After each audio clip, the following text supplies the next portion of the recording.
But the year was also marked like tremendous highs for us, and nothing was more pleasing for the Bagehot family than celebrating the Pulitzer Prize for Carlos Lozada from the class of 2005, who won that Pulitzer Prize for criticism.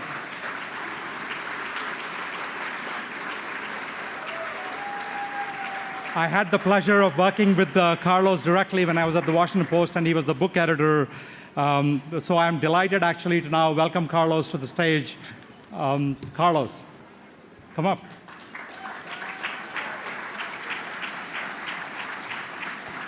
To say a few words.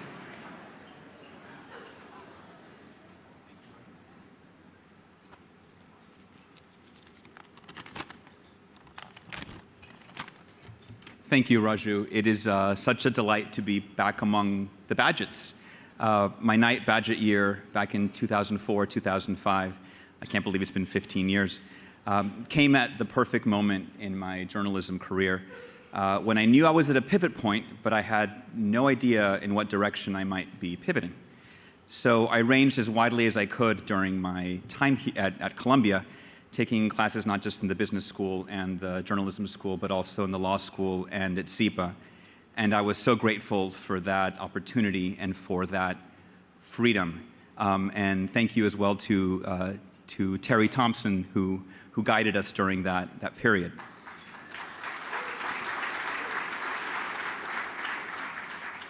So careers only make sense in hindsight when you see what led to what. And I can understand now how pivotal the Bagehot year was for my career. In the immediate short term, it helped me to take my first post-Bagehot job, which was as economics editor at the Washington Post, where I had to oversee our coverage of trade and the Federal Reserve and economic policy. It gave me the confidence to tackle that job. I was still terrified, but the Bagehot experience helped me fake it much better. So. But even today, I honestly still look back on some of the courses I took as a Bagehot fellow. I have no idea if they're still teaching, but Ray Horton's class on modern political economy was where I first encountered Robert Heilbronner's The Worldly Philosophers, which was a book that I still look back on and that kind of started my love affair with sort of these, multi-character intellectual biographies. Joel Brockner taught a course on organizational management that really helped me when I was navigating some of the upheaval at the Washington Post and in our industry writ large after the Bagehot program. And Ken Pruitt's course on the impact of social science and public policy was one of the best academic experiences I've ever had. And I still think about it today when reading and writing about policy. I've strayed from economics and business journalism, strictly speaking, into other arenas. I'm a book critic now for the Washington Post. But I often, since I cover nonfiction, I often find myself reviewing books on economics and business.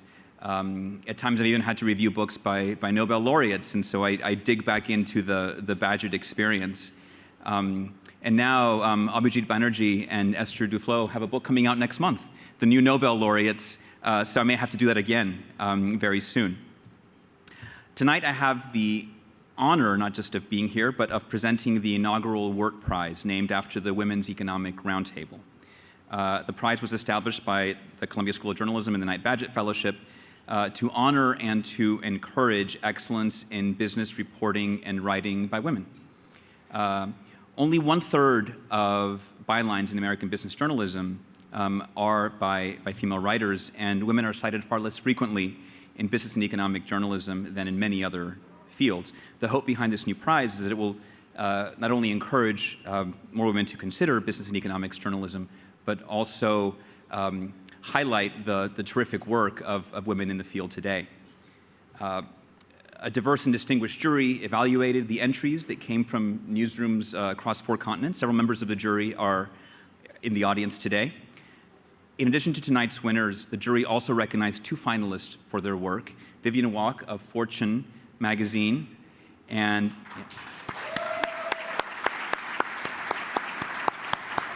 Megha Rajagopalan of BuzzFeed.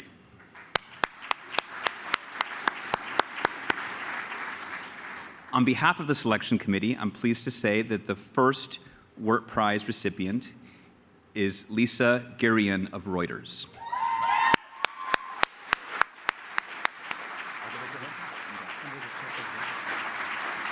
Yes. Lisa is being recognized for Powder Keg, a deeply reported investigation into Johnson & Johnson's knowledge of the existence of asbestos in its baby powder.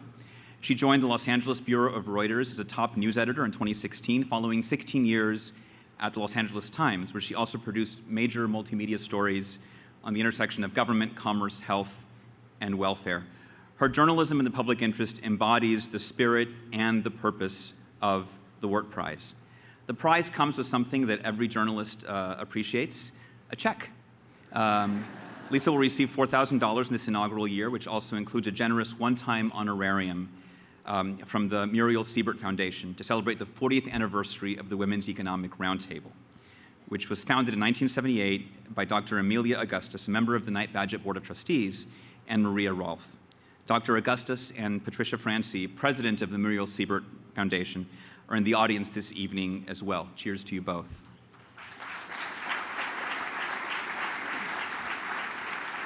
And now please join me in welcoming and congratulating Lisa Girion. You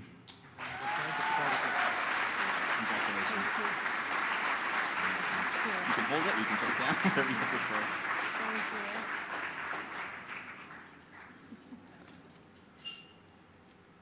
Thank you. I can assure you this is going to go to a really good cause. It's going to go directly to the Avery Girion Scholarship Fund. She is in college, and she's another aspiring writer. She wants to write for television. I come from a family of writers, but they all, they're more creative than I am. They do fiction, and so alas, I'm left to do fact-based reporting. And they're here. There might have been a loud applause in the back of the room from the rest of my family.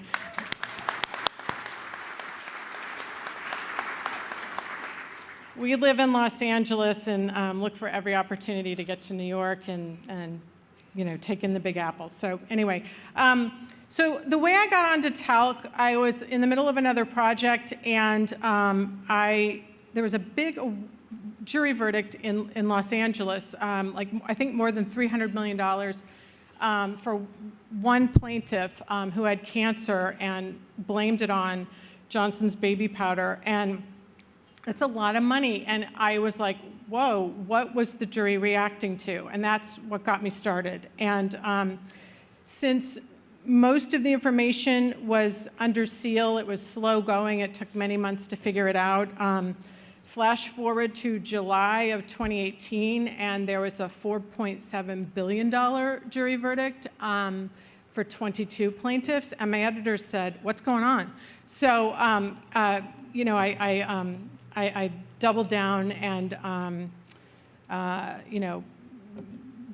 gathered as many documents as I could, which had really never been revealed outside of Johnson & Johnson, and there was a clear record of evidence of asbestos that they were aware of over the years. And so that's how the story took off. My byline is on the story, but as all of you journalists know, I didn't do it by myself. There are two editors named on the story, Janet Roberts, who is the commissioning editor, and yay. And John Blanton, who is the publishing editor.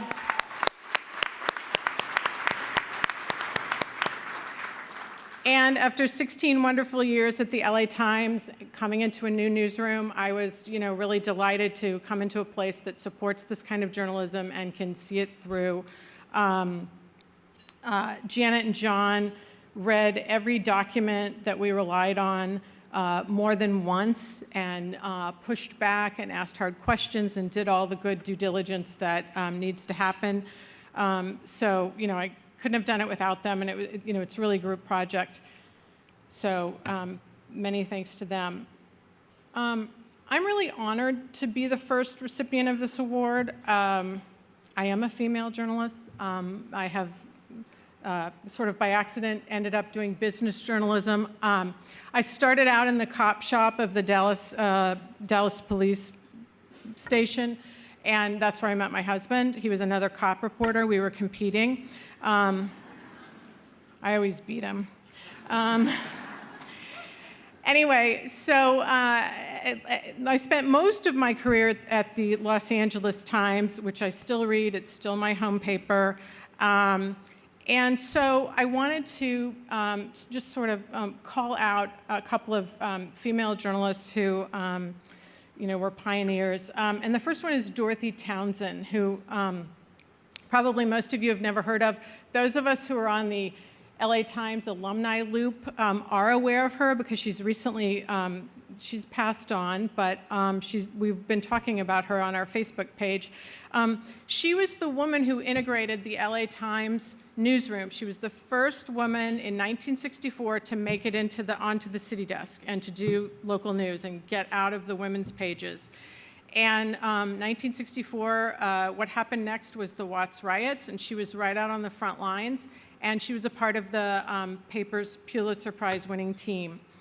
A few years later, or a few years into my career, or actually at my first paper, the Dallas Times-Herald, I also was inspired by another pioneering woman who had come to the Times-Herald after sort of a circuitous route that took her through the New York Times.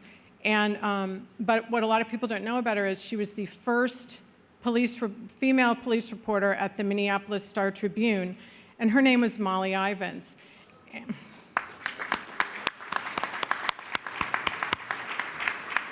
So when I was working night cops in Dallas, Molly would come up every once in a while from the Austin Bureau where she was, writing about George Bush and the governor who would be president.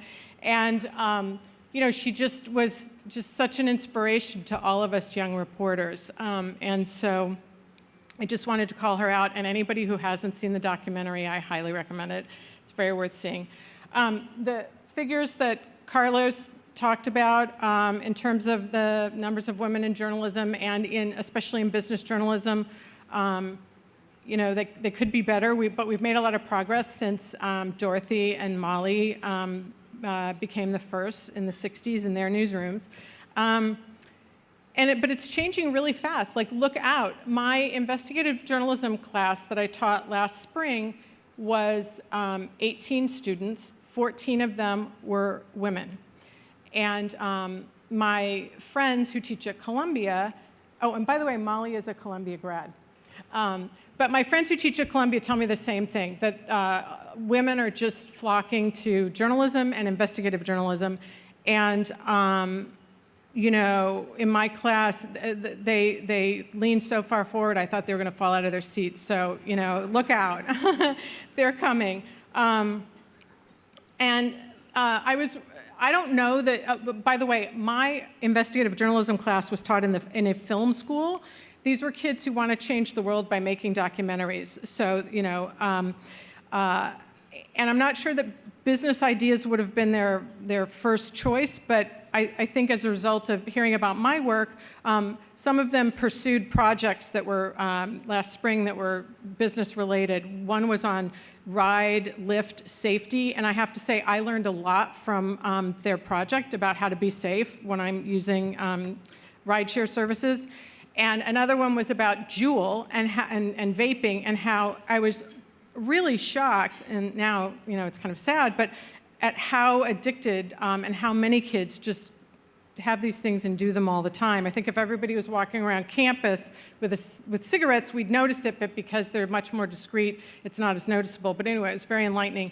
So I was really proud of them for pursuing business stories. So I think we have a bright future ahead, hopefully, and get ready for the next wave. Thank you.